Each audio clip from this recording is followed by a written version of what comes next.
ଓଡ଼ିଶାରେ ବିଦ୍ୟୁତକୁ ନେଇକି ଗୋଟେ ବଡ଼ ଧରଣର ବିବାଦ ଆଲୋଡ଼ନ ସୃଷ୍ଟି ହୋଇଛି। ମନେ ରଖିବାକୁ ପଡ଼ିବ, ଓଡ଼ିଶା ହେଉଛି ସାରା ଭାରତବର୍ଷରେ ପ୍ରଥମ ରାଜ୍ୟ ଯିଏକି ବିଦ୍ୟୁତ ସଂସ୍କାର କରିଥିଲା।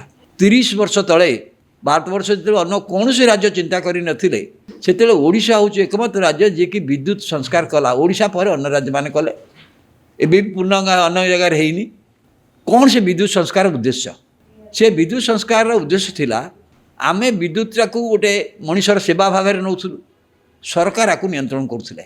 କିନ୍ତୁ ଯେତେବେଳେ ଏମାନେ କୁହାଗଲା ତାପରେ ଯେ ବିଦ୍ୟୁତ ଯଦି ସମସ୍ତଙ୍କ ପାଖକୁ ବିଦ୍ୟୁତ ଯିବା ଦରକାର, ବିଦ୍ୟୁତଟା କେବଳ ମଣିଷର ଆଲୋକ ପାଇଁ ନୁହେଁ, ଉତ୍ପାଦନ ପାଇଁ ମଧ୍ୟ ସେଇଟା ପ୍ରମୁଖ ସାମଗ୍ରୀ।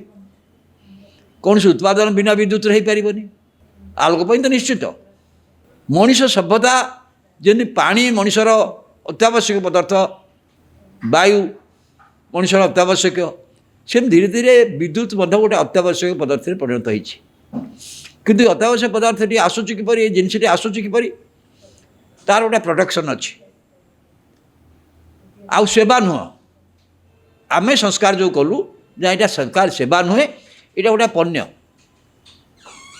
It's a product. ଏ ପ୍ରଡ଼କ୍ଟର ଡିଷ୍ଟ୍ରିବ୍ୟୁସନ୍ ସମସ୍ତେ ପାଇବେ ଏବଂ ପ୍ରଡ଼କ୍ସନ୍ ହେବ।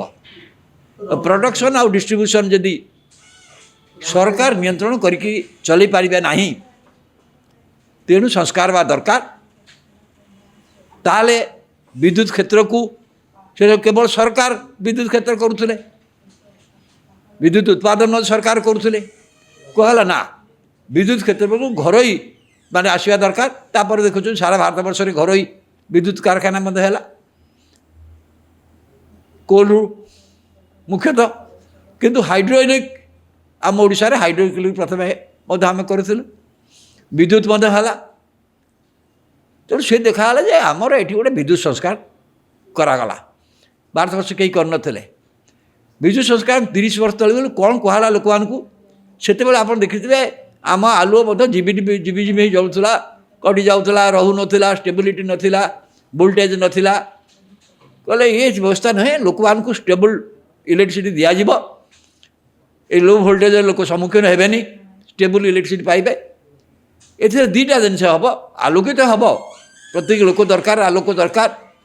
ଆଉ ଡିବି ଲଣ୍ଡନ ଆଲୁଅରେ ନୁହେଁ, ଲୋକକୁ ପ୍ରତି ଘର ପାଇଁ ଦରକାର, ଫ୍ୟାନ୍ ପାଇଁ ଦରକାର, ସବୁ ପାଇଁ ଦରକାର, ଏବଂ ପ୍ରଡକ୍ସନ୍ ପାଇଁ ମଧ୍ୟ ଦରକାର। ତେଣୁ ବିଦ୍ୟୁତ ସଂସ୍କାର ହେଲା, ଠିକ୍ କଥା। ବିଦ୍ୟୁତ ସଂସ୍କାର ତା ତ ଘରୋଇ ଲୋକ ପୁଞ୍ଜି ବିନିଯୋଗ କରିବେ ବିଦ୍ୟୁତ କ୍ଷେତ୍ରରେ। ଘରୋଇ କ୍ଷେତ୍ରରେ ମଧ୍ୟ ଅନେକ ପୁଞ୍ଜି ବିନିଯୋଗ କରିଛନ୍ତି, କେବଳ କୋଲବ୍ଲେସ୍ ବିକିବେ କାହାକୁ, ବିକିବେ କାହାକୁ, ସେଇ ସାହସରେ ଗୋଟେ ସଂସ୍କାର କରାଗଲା ଯେ ଇଏ ଡିଷ୍ଟ୍ରିବ୍ୟୁସନ୍ ମଧ୍ୟ OSCB ସବୁ କଣ୍ଟ୍ରୋଲ କରୁଥିଲା। OSCB ହାତକୁ ଚାଲିଗଲା। ସେଇଟା 4ଟା ସଂସ୍ଥାର ମଧ୍ୟ କିଛି ସଂସ୍ଥା ରହିଲେ, ଯେମିତି ଗ୍ରିଡ୍କୋ ରହିଲା, କୋଲ ବେସ୍ କରୁଥିଲେ ତାଙ୍କ ପାଇଁ ରହିଲା, ହାଇଡ୍ରୋଇଲେକ୍ଟ୍ରିକ୍ ପାଇଁ ଅଲଗା ହେଲା। କିନ୍ତୁ ତା ସାଙ୍ଗରେ ଏଇ ଯେଉଁ ଡିଷ୍ଟ୍ରିବ୍ୟୁସନ୍ ପାଇଁ ଥିଲା ସାରା ଓଡ଼ିଶାରେ ବିଦ୍ୟୁତ ବଣ୍ଟନର, ତା ପାଇଁ ମଧ୍ୟ ଆମେ 4ଟା କମ୍ପାନୀ କରିଦେଲେ।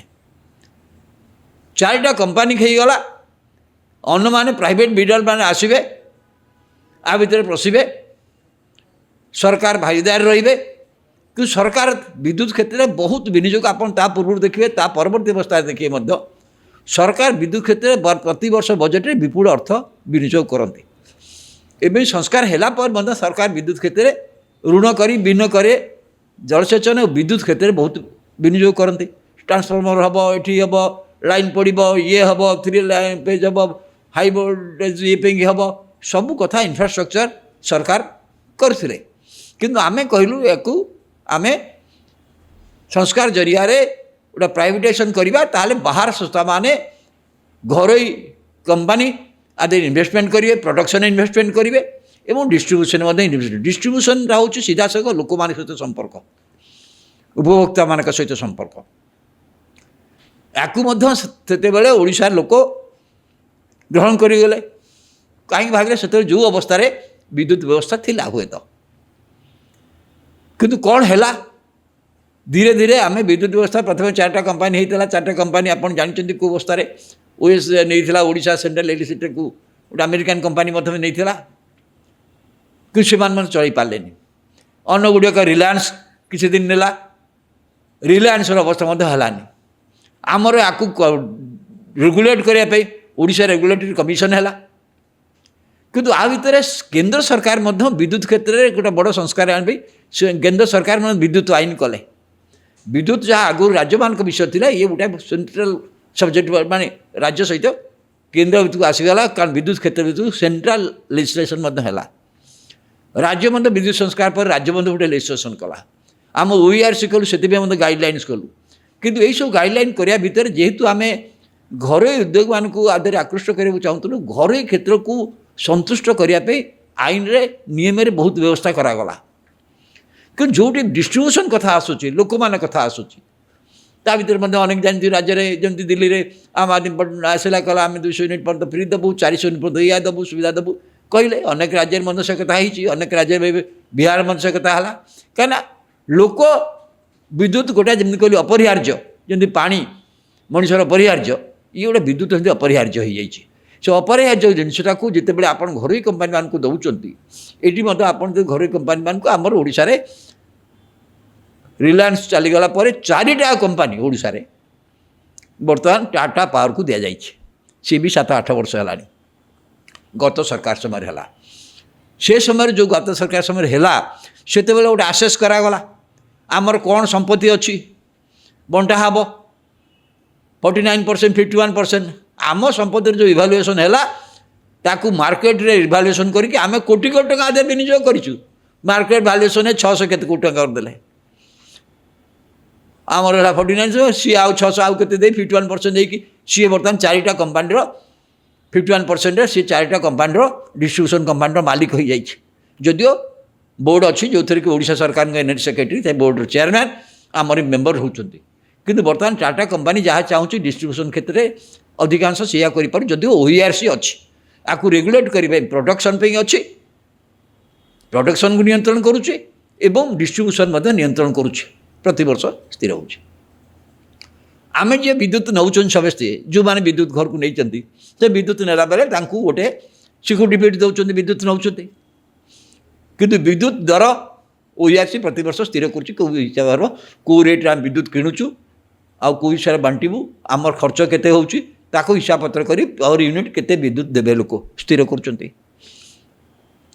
बर्तमान आप देखिए यही प्रक्रिया धीरे धीरे से बहुत आमर ट्रांसमिशन एटीएस लॉस एगुड़ा सब विद्युत आसबार लॉस होता विद्युत लोक मान पाखु जीवार लॉस होता से कहले लॉस जदि कमी कमी जीव लोक भड़ा कमी कमी जीव विद्युत रेट कमिब कहीं आम बहुत गोटे समय 50% आमर चल जाता 40% 30% बर्तमान 70% को आसी कि 70% को आसला लोक मैंने किसी उपशम विशेष पाई ना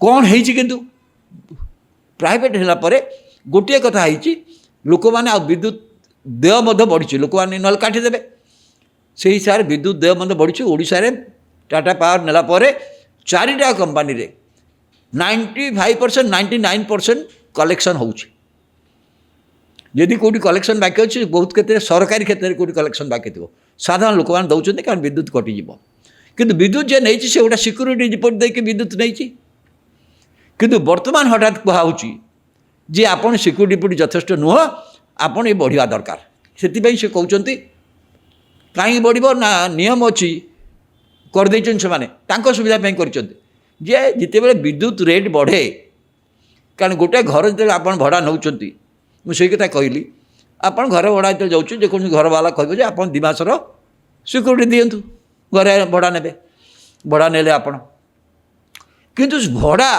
से घर 3 वर्ष पर से घर भड़ा दाम से बढ़ेला से कौन आपको आहरी सिक्यूरीटी बाद अधिक पैसा डिमांड करुच्ची खूब क्षेत्र साधारण लोक क्षेत्र में करती इन्स्टिट्यूशन क्षेत्र में जब हो किंतु ये हठात जेहेतु यहीटा गोटे नियम हो जाए 2 मासर भड़ा सी रखिए तेणु 2 मासर भड़ा आपंकर इलेक्ट्रिसिटी ड्यूटीर गोटे हिसाब करके सी कहते सिक्यूरीटी किंतु आमर गला केते वर्ष है ओडिशा रे विद्युत रेट प्राय बढ़ीनी विद्युत रेट बढ़िले एक कथा हम विद्युत एप्रिल मे रे विद्युत रेट हुए तापर यदि बढ़िला तार सिक्यूरीटी से आडिशनल सिक्यूरीटी कही पारती से आडिशनल सिक्यूरीटी पड़ी ताकर नुहे सेटा अलग रहे से जो इंटरेस्ट हुए से इंटरेस्ट खाउटी मान पाखु आसे ଖାଉଟିମାନଙ୍କୁ ଆସିବ, ସେ ଇଣ୍ଟରେଷ୍ଟଟା ଖାଉଟିମାନଙ୍କ ପାଖକୁ ଆସିବ।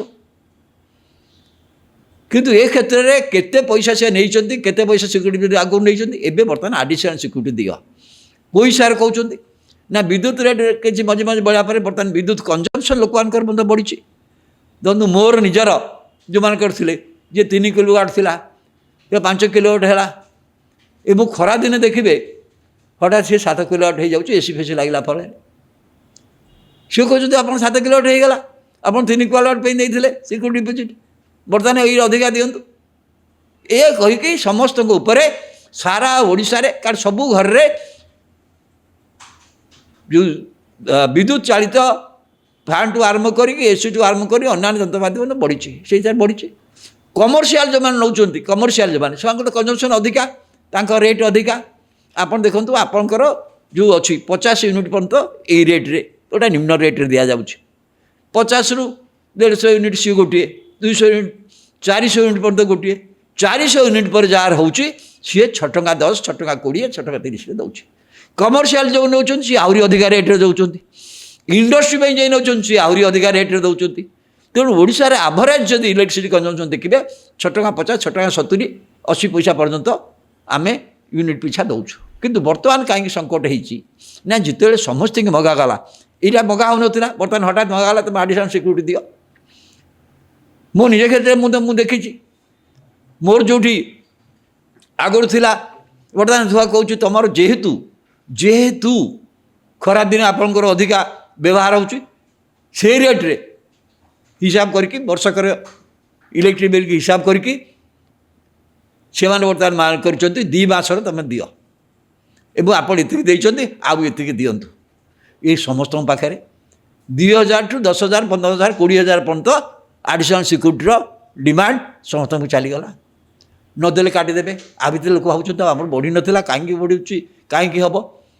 ସାଧାରଣତଃ ମୁଁ କହିଲି ଏଇ ଯେଉଁ ସିଷ୍ଟମ୍ ଚାଲିଥିଲା, ଏଇ ପଇସା ତାଙ୍କର ନୁହେଁ, ଏଇଟା ଗୋଟେ ଅଲଗା ସିକ୍ୟୁରିଟି ମନି, ଯେଉଁଥିରେ 6 ପଏଣ୍ଟ କେତେରେ ସୁଧରେ ହିସାବ ହେବା କଥା, କିନ୍ତୁ ସେ ପଇସା ସିଏ ମଧ୍ୟ ବ୍ୟବହାର କରିପାରିବେନି, ସେମାନେ ମଧ୍ୟ ତାହା ବ୍ୟବହାର କରିବେ। କିନ୍ତୁ ସେ ବର୍ତ୍ତମାନ ଜିଦ୍ କରୁଛନ୍ତି ନହେଲେ ଘର ଲାଇଟ୍ କାଟିଦେବେ, କାରଣ ଏଇଟା ବିରାଟ ବହୁତ ଗୁଡ଼ିଏ ପରିମାଣ ଅର୍ଥ, ତାକୁ ସେମାନେ ତାଙ୍କର ନିଜର ସୁବିଧା ପାଇଁ ବ୍ୟବହାର କରୁଛନ୍ତି। କିନ୍ତୁ ଆଉ ଗୋଟେ ଡେଞ୍ଜରସ୍ କଥା ଭିତରେ ହେଇଛି ଓଡ଼ିଶା କ୍ଷେତ୍ରରେ, ଯେତେବେଳେ ଆମେ ଦେଇଦେଲେ, ମୁଁ କହିଲି ଆମେ ଯେଉଁ ଭଳି ଟାଟା ପାୱାରକୁ ଦେଇଦେଲୁ, ଆମର ଓଡ଼ିଶାର ଯେଉଁ ଇନଭେଷ୍ଟମେଣ୍ଟ ହେଇଥିଲା ତାକୁ ଭ୍ୟାଲୁଏସନ୍ କମେଇ ଦିଆଗଲା। କିଏ କଲେ, କେଉଁ ମାର୍କେଟରେ କଲେ, କେମିତି କଲେ ଭଗବାନ ଜାଣନ୍ତି, ସେଇଟା ପୁନର୍ବିଚାରର ଆବଶ୍ୟକତା ଅଛି। ତା ବାଦେ ଆମେ କ'ଣ କଲେ, ଆପଣ ଯଦି ଦେଖିବେ ଟାଟା ପାୱାରରେ ଆମର ଯେଉଁମାନେ ସେତେବେଳେ ଇଲେକ୍ଟ୍ରିସିଟି ବୋର୍ଡ଼ର ଯେଉଁ କର୍ମଚାରୀମାନେ ଥିଲେ, ଓଡ଼ିଶା ଇଞ୍ଜିନିୟର ଫିଞ୍ଜିନିୟର ଗଲେଣି, ସେମାନଙ୍କର ସଂଖ୍ୟା କମି କମି ଚାଲିଛି, ରିଟାୟାର୍ଡ଼ କରିଯାଉଛନ୍ତି। କିନ୍ତୁ ବର୍ତ୍ତମାନ ଧୀରେ ଧୀରେ ସିଏ ତାଙ୍କର ଲୋକ ଆଣୁଛନ୍ତି, ସିଏ ତାଙ୍କର ଯେଉଁ ଲୋକ ଠିକା ଭିତରେ ଆଣୁଛନ୍ତି। ଏପରିକି ଗୋଟେ ଡିପ୍ଲୋମା ଜେଇ, ଗୋଟେ ଡିପ୍ଲୋମା ହୋଲ୍ଡର, ସିଏ ମଧ୍ୟ ଓଡ଼ିଶା ବାହାରୁ ଆଣୁଛନ୍ତି। ମ୍ୟାନେଜର ରେଟ୍ରେ ଯେଉଁମାନଙ୍କୁ ବସାଉଛନ୍ତି ଆଣିକି, ସେସବୁ 4 ଲକ୍ଷ 5 ଲକ୍ଷ ଟଙ୍କା ଦରମା। ଦେଖନ୍ତୁ ଓଡ଼ିଶାର ଯେକୌଣସି ସରକାରୀ କର୍ମଚାରୀଙ୍କଠୁ ଯଥେଷ୍ଟ ଅଧିକା ଦେବା, ଏବଂ ସେ କଷ୍ଟଟା ବିୟର କରୁଛି କିଏ, ତାଙ୍କ ଟୋଟାଲ୍ କଷ୍ଟରେ ଆସୁଛି ଏଇଟା। ତେଣୁ ଆମ ଉପରେ ମଧ୍ୟ ଆସୁଛି। ସେ କାହାକୁ 5 ଲକ୍ଷ ଦେବେ, 6 ଲକ୍ଷ ଦେବେ, 7 ଲକ୍ଷ ଦେବେ, ଏବଂ ଯେଉଁ ନିଯୁକ୍ତି ମଧ୍ୟ ସେ ଦେଉଛନ୍ତି ସେ ବାହାରୁ ଲୋକ ଆଣୁଛନ୍ତି। এই যে ওড়িশার যে রিক্রুটমেন্ট, যদিও এটা হাফ গভর্নমেন্ট সংস্থা নিশ্চিত ভাবে, কেন 49% গভর্নমেন্টর অছি, গভর্নমেন্ট সেক্রেটারি অনেক, কিন্তু তাঁর রিক্রুটমেন্ট পলিসি ওড়িশা সরকার নিয়ম লাগু হোনি। সে তাঁর মন ইচ্ছা করছেন, বাহার লোক আনুচ্ছেন, অধিকা দরমার লোক আনুচ্ছেন, আম লোক বিদা করছেন। আম লোক যে অনেক তাকে অতি নিম্ন অবস্থা রাখছেন। তা ছড়া এই যে মেন্টেনান্স যে খরচ হচ্ছে, মিটর কিଣା হচ্ছে, ট্রান্সফর্মর কিଣା হচ্ছে, অমুক হচ্ছে, ଆପଣ ଦେଖିବେ ତାଙ୍କର ଯେଉଁ କିଣିବା ପ୍ରୋସେସ୍ ମଧ୍ୟ ଗୋଟେ ଭିନ୍ନ ଧରଣର। ସିଏ ତାଙ୍କ ଯେଉଁ ରେଟ୍ରେ ଚାହୁଁଛନ୍ତି, ଯେଉଁଠି ଚାହୁଁଛନ୍ତି କିଣୁଛନ୍ତି। ଓଡ଼ିଶା ସରକାରଙ୍କର ଆମର ଯେଉଁ ଅଛି ପବ୍ଲିକ୍ ପ୍ରକ୍ରୁଟମେଣ୍ଟର ବା ଏଇ ଯେଉଁ ସଂଗ୍ରହ କରିବାର ଯେଉଁ ନିୟମ ନୀତି ଅଛି, ତାକୁ ସେ ମାନୁନାହାନ୍ତି। ସିଏ କାହାର ଯେଉଁ ବଜାରରେ ଯେଉଁ ଜିନିଷ 15,000 ଟଙ୍କାର ଆଭେଲେବୁଲ୍, ସିଏ ତାକୁ 50,000 ଟଙ୍କାରେ କିଣୁଛନ୍ତି। ବମ୍ବେରୁ କିଣିଲେ, ଅମକ କମ୍ପାନୀରୁ କିଣିଛୁ କହି ଆଣୁଛନ୍ତି। ସେଇ କଷ୍ଟ ମଧ୍ୟ ଆମ ଉପରେ ପଡ଼ୁଛି। ଆପଣଙ୍କ ଇଲେକ୍ଟ୍ରିସିଟି ବିଲ୍ରେ ଆଉ ଗୋଟେ ବହୁତ ସାଂଘାତିକ କଥା ଦେଖୁଥିବେ, ଇଲେକ୍ଟ୍ରିସିଟି ବିଲ୍ରେ ଅଛି ଆପଣଙ୍କ ଇଏ ଅନୁସାରେ ଆପଣ ଯାହା କନଜମ୍ପସନ୍ କରୁଛନ୍ତି ତାର ପଇସା ଦେବେ। ମୁଁ ଯେମିତି କହିଲି, ଯେଉଁମାନଙ୍କର 400 ୟୁନିଟ୍ରୁ ଅଧିକା ହେଉଛି 610 ଟଙ୍କା 20 ଟଙ୍କା ଲେଖା ବର୍ତ୍ତମାନ ଦେଉଛନ୍ତି। କିନ୍ତୁ ଆପଣଙ୍କ କନଜମ୍ପସନ୍ ନ କରିଥିବା ଗୋଟେ ପଇସା ସମସ୍ତଙ୍କ ଉପରେ ଆଡ଼୍ ହେଉଛି ପ୍ରତି ମାସ ସେଟା କହୁଛି monthly fix charge. Monthly fix charge କ'ଣ ନା ଆପଣଙ୍କ ଲୋଡ଼ ଅନୁସାରେ ହେଉଛି। କିଏ 2 କିଲୋ ନେଇ 40, କିଏ 3 କିଲୋ 60, କିଏ 5 ଇଏ। ମୋର 5 ଥିଲା 100 ଥିଲା, ବର୍ତ୍ତମାନ 7 କରିଦେଲିଣି, କାରଣ ଗୋଟାଏ ମାସରେ ଖରାଦିନ ଆମର ଏଇଟା ବଢ଼ିଯାଉଛି। ତେଣୁ 140 ହିସାବରେ ପ୍ରତି ମାସରେ ଦେଉଛୁ, ଆମେ ପ୍ରତି ମାସରେ ଦେଉଛୁ। ତା ସତ୍ତ୍ୱେ ଏ ପଇସା କୁଆଡ଼େ ଯାଉଛି ଏ ବାବଦରେ ସାରା ଓଡ଼ିଶାରେ ଯେ ଦେଖାଯାଏ 5 ବର୍ଷ ଭିତରେ ଏବେଠୁ ନେଲି 8 ବର୍ଷ ଭିତରେ କେତେ ଟଙ୍କା ନେଲେଣି। ମୁଁ ଭାବୁଛି 50,000 60,000 କୋଟି ଟଙ୍କା ଆଦାୟ ହେଲାଣି ପ୍ରତି ମାସରେ, ପ୍ରତି ଲୋକ ଦେଉଛନ୍ତି। ତାର ହିସାବ ସେ କହୁଛି, ସେ କହୁଛନ୍ତି ମେଣ୍ଟେନାନ୍ସ ଏଇଟା ଖର୍ଚ୍ଚ ହେଉଛି, ମେଣ୍ଟେନାନ୍ସ ଖର୍ଚ୍ଚ ହେଉଛି। ଏବଂ ଅନ୍ୟ କ୍ଷେତ୍ରରେ ମେଣ୍ଟେନାନ୍ସ ଯେଉଁ ତାଙ୍କର କଷ୍ଟ ମଜୁରୀ ଆମେ ତ ଆସୁଛି ଯେତେବେଳେ ଦର ନିର୍ଦ୍ଧାରଣ ଯେଉଁ ସେଠି ଆସୁଛି, ଏଇ ଯେଉଁ ପଇସାଟା ଏଇଟା କୁଆଡ଼େ ଯାଉଛି ୟାର ହିସାବ କେହି ଦେଉନାହାନ୍ତି ଆମକୁ। ଦ୍ୱିତୀୟ କଥା ହେଉଛି କାହିଁକି ତୁମେ ବଢ଼େଇଲ? ବର୍ତ୍ତମାନ ଖାଲି ବଢ଼ଉନାହାନ୍ତି, ଜବରଦସ୍ତ ଘରେ ସ୍ମାର୍ଟ ମିଟର ଲଗା। ସ୍ମାର୍ଟ ମିଟରର ଉଦ୍ଦେଶ୍ୟ ହେଉଛି ପରବର୍ତ୍ତୀ ବର୍ଷ ତାକୁ ପ୍ରିପେଡ୍ ମିଟରରେ ପରିଣତ କରିବେ। ପ୍ରିପେଡ୍ ମିଟର ପରିଣତ କଲେ ଆପଣ ଯେଉଁଦିନ ସରିଗଲା ସେଦିନ ଅନ୍ଧାର ହେଇଯିବ। ଆମ ଘରର ଅନେକ ଲୋକ ଯେଉଁମାନେ ଶିକ୍ଷିତ ଲୋକ, ସଚେତନ ଲୋକ, ତାଙ୍କର ଫୋନ୍ ପେ'ରେ ଦେଉଛନ୍ତି, ଆମକୁ ଦେଉଛନ୍ତି। ଗାଁ ଗହଳିରେ ଲୋକମାନେ ହଠାତ୍ ରାତିରେ ତାଙ୍କର ସରିଯିବ, ସେ ଘର ଅନ୍ଧାର ହେଇଯିବ। ଭାବନ୍ତୁ କ'ଣ କିଭଳିଆ ଜିନିଷ ହେବ। ଆଉ ଯେଉଁ ସମୟ ଦେବେନି ସେ କିନ୍ତୁ ଜବରଦସ୍ତି ଲଗେଇଛନ୍ତି। ଆଚ୍ଛା, ଯେଉଁଠି ମିଟର ଠିକ୍ ଭାବରେ ଅଛି ସେଇ ମିଟର ସେଇମାନେ ଲଗେଇଛନ୍ତି। ଏଇ ଯେଉଁ ମିଟର ଲଗାଯାଏ ସେଇମାନେ ହିଁ ଲଗେଇଛନ୍ତି। କିଏ କହୁଛି ଏଇଟା ଭୁଲ ହେଇଗଲା? ଯଦି ଆପଣ ତାଙ୍କୁ ପ୍ରତିରୋଧ କରୁଛନ୍ତି, ସେ ଜବରଦସ୍ତି ସ୍କ୍ୱାଡ୍ ଆସିକି ସେ ଘରେ ଚଢ଼ଉ କରିକି ସେ କହୁଛନ୍ତି ଆମେ ଦେଖିବୁ ମିଟର ଆପଣ ଟ୍ୟାମ୍ପରିଂ କରିଛନ୍ତି। ଜବରଦସ୍ତି କହୁଛନ୍ତି ଟ୍ୟାମ୍ପରିଂ କରିକି ଗୋଟେ ଫାଇନ୍ କରୁଛନ୍ତି। ଫାଇନ୍ ଅଳ୍ପ ନୁହଁ, 1,00,000 2 ଲକ୍ଷ 3 ଲକ୍ଷ 5 ଲକ୍ଷ ଯେଉଁ ଦିନଠୁ ମିଟର ହେଲାଣି ସେଇ ଦିନଠୁ ଚାର୍ଜ କରିକି ଆସୁଛନ୍ତି। ଏବେ ଗୋଟେ ସାଲେପୁର ଗୋଟେ କେସ୍ରେ ଜଣେ ସ୍ତ୍ରୀ ଲୋକ 70 ବର୍ଷର ନିରୁପମ ସାହୁ ଏବଂ ସ୍ୱାମୀ ବୁଢ଼ା ବୁଢ଼ୀ ରୁହନ୍ତି, ସେମାନେ ତାଙ୍କ ଘରେ ମୋତେ ସେଇ କଥା କଲେ, ଜବରଦସ୍ତି କଲେ ମିଟର। ସେ କହିଲେ ଆପଣ ତ ଲଗେଇଛନ୍ତି 98ରେ, ଆପଣ ମିଟର ଖରାପ ହେଲା କାହିଁକି? ନା ମିଟର ଖରାପ ହେଇଛି, ଟ୍ୟାମ୍ପରିଂ ହେଇଛି, 1,70,000 ତାଙ୍କ ଉପରେ ଫାଇନ୍ କଲେ। ସେ ବିଚାର କୁଆଡ଼େ କ'ଣ କରିବେ? ତାଙ୍କ ପିଲାମାନେ ବାହାରେ ଅଛନ୍ତି, ସିଏ ଦେଇପାରିଲେନି। ଆକୁ ଗଲେ ଜେଇ ପାଖ ଗଲେ, ଏସ୍ ଡି ଓ ପାଖ ଗଲେ, କେହି ଶୁଣିଲେନି। କିଛି କହିଲେ ନା 30,000 ଟଙ୍କା କମେଇକି ଦେଇଦିଅନ୍ତୁ, ତା ବି ସେ ଦେଇପାରିଲେନି। ତାଙ୍କ ଘରେ ଲାଇନ୍ କାଟିଦେଲେ। ବୁଢ଼ା ବୁଢ଼ୀ 10 ଦିନ କାଳ ଅନ୍ଧକାର ରହିଲେ। ଆମେ ସେଦିନ ମିଟିଂରେ କହିଲୁ ଯଦି ତାଙ୍କର ନ ହେବ ତାହେଲେ ଏଠି ଏ ଡିଭିଜନ ଅଫିସ୍ ଆମେ ଉଠେଇ ଦେବୁ। ସେ ଲୋକମାନେ ସେଠି କଲା ପରେ ତାପରେ କ'ଣ ଦେଇଛନ୍ତି। କିନ୍ତୁ କଥା ହେଉଛି ଖାଲି ସେଇ ଗୋଟିଏ କଥା ସିନା, ଶହ ଶହ ଲୋକ କ୍ଷେତ୍ରରେ ଏଇ କଥା ହେଉଛି। ମନ ଇଚ୍ଛା ଆପଣ ତାହାতে ପ୍ରତିରୋଧ କଲେ। ଏଇ ଯେଉଁ ଗୋଟେ ଦଣ୍ଡ ଦେବାର କ୍ଷମତା ଯେମିତି ଅଛନ୍ତି, ଏଇ ଯେଉଁ ଆଡ଼ିସନାଲ୍ ସିକ୍ୟୁରିଟି ପାଇଁ ଦେଇଛନ୍ତି, ଆପଣ ଆଡ଼ିସନାଲ୍ ସିକ୍ୟୁରିଟି ଦିଅନ୍ତୁ, ନହେଲେ ଲାଇନ୍ କାଟିଦେବୁ, ନହେଲେ ଜେଲ୍ ଚାଲିଯିବେ, ଫାଇନ୍ ହେଇଯିବ। ଏ କଥା ମନେ ଉଠିଛି ଅଛୁ କି ଫାଇନ୍ ଦେବା, ନୋଟ୍ କରିବା, ଏ ପନିସମେଣ୍ଟ ଦେବା ଅଧିକାର କ'ଣ ଏଇ କମ୍ପାନୀର ଅଛି? ମୁଁ କହିଲି କମ୍ପାନୀର କେତେକ ଆଇନ ମଧ୍ୟ ଅଛି, ଯେମିତି ବଡ଼ାଇମାନେ କହୁଛି ଆମେ ଯାହା କରୁଛୁ ଆଇନ ଅନୁସାରେ କରୁଛୁ। କ'ଣ ଆଇନ ଅନୁସାରେ? ଯେଉଁ ଆଇନ ଗୁଡ଼ାକ ସମ୍ପୂର୍ଣ୍ଣ ଭାବରେ କମ୍ପାନୀ ସ୍ୱାର୍ଥରେ ହେଇଛି, ଲୋକ ସ୍ୱାର୍ଥ ବିରୋଧରେ, ଏବଂ ଯେଉଁ ଲୋକମାନେ କ୍ଷତିଗ୍ରସ୍ତ ହେଉଛନ୍ତି, ଲୋକମାନେ ତାର ପ୍ରତିବାଦ କରିବେ। ଆପଣ କାହିଁକି ଆପଣ କନଜମ୍ପସନ୍ରେ ଆପଣ 99% 98% କଲେକ୍ସନ୍ ପାଉଛନ୍ତି, ଆପଣ କାହିଁକି ଜୁଲମ କରୁଛନ୍ତି? ଖାଲି ଜୁଲମ କରୁନାହାନ୍ତି, ଏଇ ଯେଉଁ ମୁଁ କହିଲି ଫିକ୍ସ ମନ୍ଥଲି ଫିକ୍ସ ଚାର୍ଜ ବାଦ ଯେଉଁ 1,000 କୋଟି ତାର ହିସାବ ମଧ୍ୟ ଦେଉନାହାନ୍ତି। ତେଣୁ ଏ କ୍ଷେତ୍ରରେ ସାରା ଓଡ଼ିଶାରେ ଗୋଟେ କମ୍ପାନୀ ସୃଷ୍ଟି ହେଇଛି। ଏ କମ୍ପାନୀରେ ସମସ୍ତେ ଚାରିଆଡ଼େ ଆଚ୍ଛା, ସେମାନେ ଆମକୁ ଦେବା କଥା। ଯେଉଁ ସମୟ ମୁଁ କହିଲି ସଂସ୍କାର ସମୟରେ କୁହାଇଥିଲା ଆପଣ ଭଲ ଭୋଲ୍ଟେଜ୍ ପାଇବେ, ଷ୍ଟେବୁଲ୍ ପାଇବେ। ମୁଁ ତ ନିଜେ କହୁଛି ପ୍ରତି ମାସରେ ଅତି କମ୍ରେ 8ରୁ 10 ଥର ନିଶ୍ଚିତ ପାୱାର କଟ୍ ହେବ। କୁହାହେବ କ'ଣ ନା ମେଣ୍ଟେନାନ୍ସ ହେଉଛି। ଯଦି ପ୍ରତି ମାସରେ 8 ଥର 10 ଥର ତୁମେ ପାୱାର କଟ୍ କରିବ, 2 ଘଣ୍ଟା 4 ଘଣ୍ଟା 5 ଘଣ୍ଟା, ଏବଂ ଅନେକ ଗାଁ ଅଞ୍ଚଳରେ ଏବେ ମଧ୍ୟ ଭୋଲ୍ଟେଜ୍ ସ୍ଥିତି ଅତ୍ୟନ୍ତ ଦୁର୍ବଳ, ସେଥିରେ ଆପଣଙ୍କର ଉପଭୋକ୍ତା ମଧ୍ୟ କୌଣସି ଦାୟିତ୍ୱ ନାହିଁ, ଏମାନେ କୌଣସି ଅଧିକାର ନାହିଁ। ଯାହା ଆଇନ ଅଛି କ'ଣ ତାଙ୍କରି ସପକ୍ଷରେ। ତେଣୁ ଆକୁ ବର୍ତ୍ତମାନ ଉପଭୋକ୍ତାମାନେ ଆକୁ ଗ୍ରହଣ କରିବାକୁ ପ୍ରସ୍ତୁତ ନୁହନ୍ତି। ଟାଟା କମ୍ପାନୀ କୌଣସି ଲାଭ କରୁଛି। ବର୍ତ୍ତମାନ ଟାଟା ପାୱାର ବର୍ତ୍ତମାନ ଲାଭ କରୁଛି, କମ୍ରେ ଏତେ ବଡ଼ ସମ୍ପତ୍ତି ପାଇଛି, କାହିଁକିନା ଆମ ମୂଲ୍ୟକୁ ଡିଭାଲ୍ୟୁ କରିଦେଲା। ଆମ ଲୋକମାନଙ୍କୁ ନିଯୁକ୍ତି ଦେଉନି, ଆମ ଓଡ଼ିଶାରେ ଉତ୍ପାଦିତ କୌଣସି ପଦାର୍ଥକୁ ମଧ୍ୟ ସେ କିଣୁନି, ସେ ବାହାରୁ ବମ୍ବେ ଫମ୍ବେରୁ କିଣୁଛନ୍ତି, ଏବଂ ଆମ ଲୋକଙ୍କୁ ନିଯୁକ୍ତି ମଧ୍ୟ ଦେଉନି। ଇଆଡ଼େ ଜୁଲମ କରୁଛି ଉପଭୋକ୍ତାଙ୍କ ଉପରେ। ତେଣୁ ଆମମାନଙ୍କ ସମସ୍ତଙ୍କର ଚାରିଆଡ଼େ ଗୋଟେ ମତ ହେଉଛି ଆମେ ଏଇ ଆଡ଼ିସନାଲ୍ ସିକ୍ୟୁରିଟି ଦେବୁନି। କାହିଁକି ଦେବୁ? ଆମ ଆଡ଼ିସନାଲ୍ ସିକ୍ୟୁରିଟି ଦେବା ପୂର୍ବରୁ ଆମର ଯେଉଁ ମନ୍ଥଲି ଫିକ୍ସ ଚାର୍ଜ ନେଉଛ କାହିଁକି ନେଉଛ? ଇଆଡ଼େ ଆଡ଼ିସନାଲ୍ ସିକ୍ୟୁରିଟି ଦେବ। এবং নহলে টিকেট লাইন কাটিଦେବୁ। ତେଣୁ ଏଇ ଯେଉଁ ଧମକ ବିରୁଦ୍ଧରେ ସାରା ଓଡ଼ିଶାରେ ବର୍ତ୍ତମାନ ଆଲୋଡ଼ନ ହେଇଛି। ଏଇଟା ଏତେ ଦୂର ହେଲାଣି ଯଦି ରାଜ୍ୟ ସରକାର ଏଥିରେ ହସ୍ତକ୍ଷେପ ନ କରନ୍ତି, ରାଜ୍ୟ ସରକାର ଏନଏଡ଼ି ସେକ୍ରେଟାରୀ ଆର୍ ସେକ୍ରେଟାରୀ କ'ଣ କରୁଛନ୍ତି? ସିଏ ଏ କମ୍ପାନୀରେ କ'ଣ କରୁଛନ୍ତି? ସେମାନେ କାହିଁକି ଜୁଲମ ହେଉଛି? ଗଲା ନିର୍ବାଚନ ପ୍ରତିଶ୍ରୁତି ଦେଇଥିଲେ ଯେ ବିଦ୍ୟୁତ୍ କିଏ କହିଲା 200 ୟୁନିଟ୍, କିଏ କହିଲା 150 ୟୁନିଟ୍, 200 ୟୁନିଟ୍ ବିଦ୍ୟୁତ୍ ଫ୍ରି କରିବେ। ଯେଉଁଠି କହିଥିଲେ ସେଠି ବର୍ତ୍ତମାନ ଜୁଲମ ହେଉଛି ଅଧିକା, ରେଟ୍ ହେଉଛି ଅଧିକା। ଆମ ଦେଶରେ ହାଇଡ୍ରୋ ଇଲେକ୍ଟ୍ରିସିଟି ଅଛି, କୋଲ୍ ଅଛି ଆମ ରାଜ୍ୟରେ, ତଥାପି ଆମର ଇଲେକ୍ଟ୍ରିସିଟି ରେଟ୍ ଭାରତବର୍ଷର ଅଧିକାଂଶ ରାଜ୍ୟ ଅପେକ୍ଷା ଅଧିକା। କାହିଁକି? ଆମେ ଏତେ ତା ସତ୍ତ୍ୱେ ପୁଣି ଜୁଲମ। ତେଣୁ ଆ ବିରୁଦ୍ଧରେ ହେଇଛି। ଯଦି ରାଜ୍ୟ ସରକାର କିନ୍ତୁ ଏ ଆନ୍ଦୋଳନ ଧୀରେ ଧୀରେ ଯେଭଳି ହେଉଛି ବା ଓଡ଼ିଶାରେ 1,11,00,000 ଉପଭୋକ୍ତା ବିରୁଦ୍ଧରେ ବର୍ତ୍ତମାନ ଅସନ୍ତୋଷ ପ୍ରକାଶ କରୁଛନ୍ତି, ଏ ଅସନ୍ତୋଷ କାହା ବିରୁଦ୍ଧରେ ଯାଉଛି? ଅଲ୍ଟିମେଟଲି ସରକାରଙ୍କ ବିରୁଦ୍ଧରେ ଯିବ।